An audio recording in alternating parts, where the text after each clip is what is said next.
¿Qué tal? Ya regresamos nuevamente para ver un tema más dentro del curso de la geometría analítica. En esta ocasión vamos a estar estudiando lo que son las coordenadas polares o radiales. Nosotros ya conocemos algo de coordenadas porque desde el principio del curso aprendimos a graficar coordenadas en el plano cartesiano mediante una distancia en X y una distancia en Y. Esas coordenadas se llaman coordenadas rectangulares o también denominadas como cartesianas. Pero en esta ocasión vamos a estudiar las coordenadas polares o radiales. Vamos a ver qué nos dice la definición acerca de este sistema de coordenadas. Dice, el sistema polar es similar al cartesiano, es decir, una ubicación de un punto. Al cartesiano o rectangular. Su objetivo es la representación gráfica de coordenadas, lo mismo que el sistema rectangular, pero dice utilizando magnitudes y direcciones. Y es aquí donde está la diferencia. Mientras el sistema rectangular utiliza solamente magnitudes, es decir, distancias en X y en Y para ubicar un punto, el sistema polar utiliza magnitudes sí, pero también direcciones, es decir, hacia dónde se dirige el punto o la dirección de la coordenada. Vamos a ver un ejemplo práctico y vamos a hacer una comparación de las dos para que quede más claro a qué se refiere esto. Primero, el sistema rectangular de coordenadas nosotros ya lo conocemos. Vamos a hacer un pequeño repaso nada más. Me dan una coordenada rectangular 3,4. Nosotros sabemos que la primera distancia es el valor en X y la segunda distancia es el valor en Y. Los dos son positivos, entonces recordemos, el eje de las X va a la derecha y el eje de las Y va hacia arriba cuando son positivos. Como son positivos, primero cuento 3 en X, 1, 2, 3, llego a este punto y 4 en Y. 1, 2, 3, 4, 1, las dos magnitudes, y en este punto estaría la coordenada rectangular 3,4. Sencillo, ¿no? Eso ya lo sabíamos hacer desde antes. Ahora veamos cómo se indica una coordenada polar. En este caso me dicen que es la coordenada polar 5,30. A diferencia de la coordenada rectangular, aquí no me van a dar distancia ni en X ni en Y. Solamente me van a dar una distancia, que en este caso es el primer valor.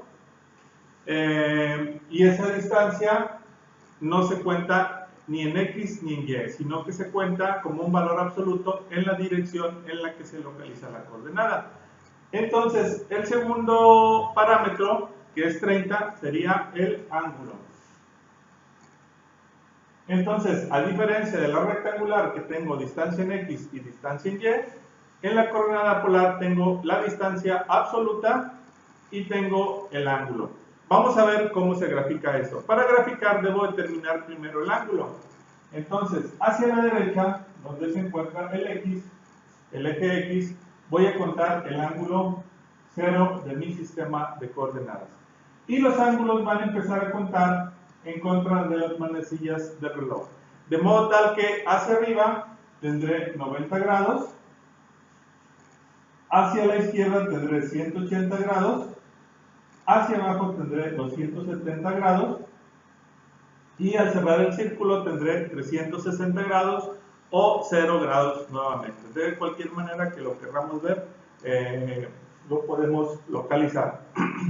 También podríamos contar ángulos negativos, pero entonces contaríamos del 0 a favor de las manecillas del reloj. Pero eso no es muy común hacerlo, aunque podría darse algún caso en el que estuviera expresado un ángulo negativo. Entonces, si me dicen 5,30, primero voy a buscar el ángulo. Entonces, si aquí son 0, arriba son 90, a la mitad serían 45, 30 sería, digamos, un poquito abajo de la mitad de este cuadrante. ¿Sí? Esto lo tendríamos que hacer con un compás. Yo lo estoy haciendo aproximadamente. Y ya una vez que tengo la dirección, entonces tomo la magnitud, que son 5 unidades. Entonces, sobre esta línea voy a medir 1, 2, 3, 4 y 5. Y donde llegue, esta va a ser la coordenada polar 5,30. Entonces, primero encontramos la dirección y luego la magnitud. Un error común es querer contar 5 sobre el eje de las X y subir el punto, o sobre el eje de las Y. Eso está mal. La dimensión se debe contar sobre la línea que estamos trazando. Entonces ya tenemos coordenadas rectangulares y coordenadas polares. También debemos de decir que las coordenadas polares se pueden convertir a rectangulares y las coordenadas rectangulares se pueden convertir a polares. Es decir, este punto 5,30, aunque no está aquí especificado, tiene una distancia en X y una distancia en Y, que no la sabemos. Pero yo podría hacer la conversión para sacar su valor en X y en Y y entonces expresar ese mismo punto en una coordenada rectangular. Voy a quitar estas gráficas. Este punto también yo puedo buscar su distancia absoluta, como puedo saber también el ángulo en el cual se debe dirigir desde el punto 0 para llegar a este punto. Y si tuviera esos dos valores, entonces podría expresar ese mismo punto, pero en una coordenada polar. Para que quede un poquito más claro de lo que estamos hablando, vamos a hacer ejemplos de cómo convertir coordenadas rectangulares a polares y polares a rectangulares, que lo vamos a hacer a continuación. Bueno, ya tengo aquí el primer ejemplo que vamos a hacer para convertir coordenadas rectangulares a polares. Y me dicen, convierte la coordenada rectangular 3,4 a polar, que es la coordenada que habíamos puesto de ejemplo rectangular anteriormente. Entonces, también la tengo aquí ya graficada en el plano cartesiano. Tengo 3 en el eje de las X y 4 en el eje de las Y. Entonces sería la coordenada rectangular 3,4. Pero esa coordenada rectangular se puede expresar también como una coordenada polar. Si quisiera expresarla como coordenada polar, entonces no tengo que saber el eje de las X ni el eje de las Y, sino la distancia que hay desde el origen al punto, y debo conocer también este ángulo. Entonces, en este punto yo te voy a explicar el procedimiento que debemos hacer, pero tú ya podrías hacer sin ninguna ayuda la solución de este problema. Puedes pausar el video, tratar de pensar un poco, resolverlo, y si no, te lo explico a continuación. Si observamos bien, aquí se forma un triángulo, y este es un triángulo rectángulo porque aquí tenemos un ángulo de 90 grados.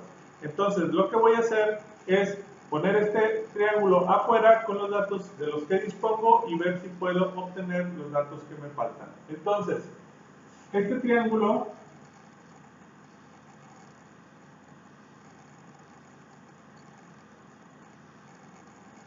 si lo dibujo aquí, tendría una medida de la base que sería de 3, que es la coordenada X.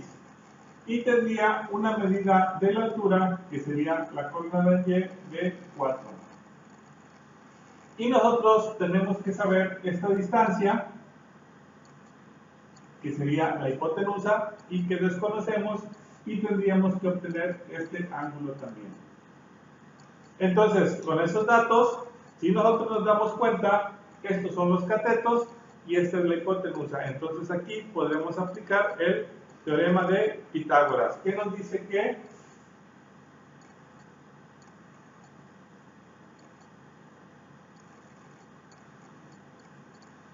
el teorema de Pitágoras generalmente se acostumbra a expresarlo como c cuadrada es igual a a cuadrada más b cuadrada. Pero recordemos que C se refiere siempre a la hipotenusa y A y B son los catetos. Entonces, C cuadrada sería la hipotenusa que desconozco, entonces en vez de ponerle C, lo voy a intercambiar por la variable D y debe estar al cuadrado.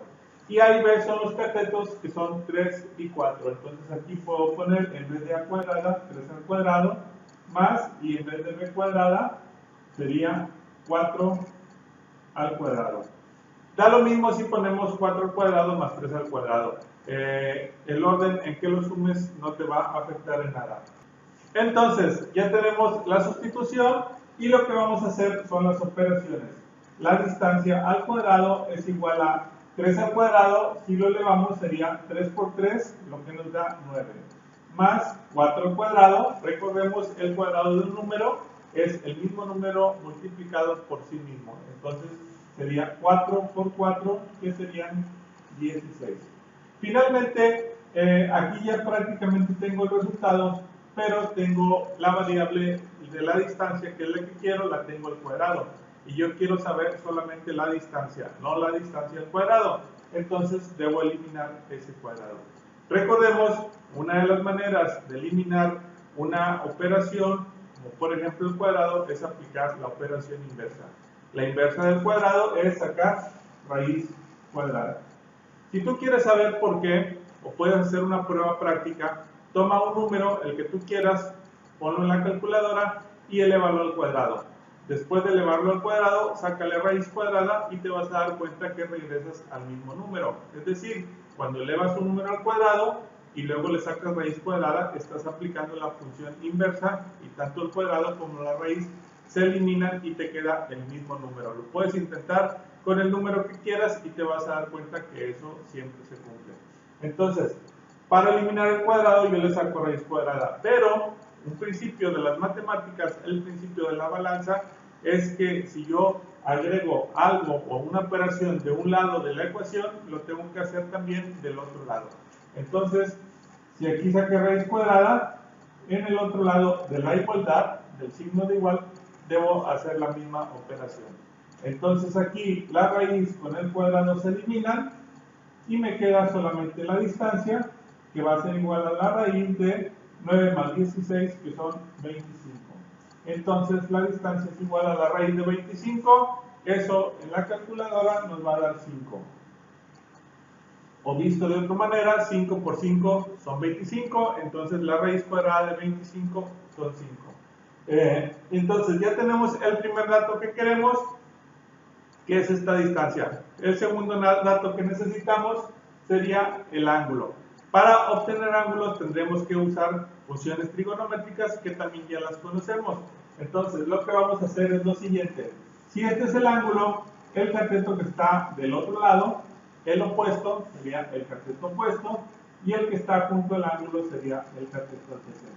Dentro de las funciones trigonométricas, tú puedes buscar la función que involucra cateto opuesto, cateto adyacente y ángulo, y te vas a dar cuenta que esa es la función tangente. Tangente del ángulo es igual a cateto opuesto entre cateto adyacente. Realizamos la sustitución y entonces la tangente del ángulo es igual al cateto opuesto, que vale 4, entre el cateto adyacente, que vale 3. Al igual que la operación anterior con la raíz, yo necesito el ángulo, no la tangente del ángulo. Entonces, para eliminar esta función, le tengo que aplicar la función inversa. Y la función inversa de la tangente es la inverso tangente. Entonces, le puedo aplicar a esto la inverso tangente, o tangente a la menos 1, pero el principio de las matemáticas me dice que lo que aplique de un lado, lo debo aplicar del otro. Entonces, aquí también le aplico la función inverso tangente. De este lado, funciones inversas, tangente e inverso tangente, se cancelan y solamente me va a quedar el ángulo sin ninguna función. Entonces el ángulo va a ser igual a la función inverso tangente de 4 tercios. Eso tú lo puedes sacar en la calculadora, pones inverso tangente de 4 tercios y te va a dar que el ángulo va a ser igual a 53.1. Y entonces ya tengo el resultado de la distancia y el ángulo. Finalmente, para concluir, puedo decir que la coordenada rectangular 3,4 es exactamente igual o idéntica a la coordenada polar, la distancia que es 5, y el ángulo que es 53.1. Así de sencillo puedo convertir una coordenada rectangular a una polar. A continuación vamos a ver, pero ya sería en el siguiente tutorial, en la siguiente clase, la conversión de una coordenada polar a una rectangular. Hasta luego.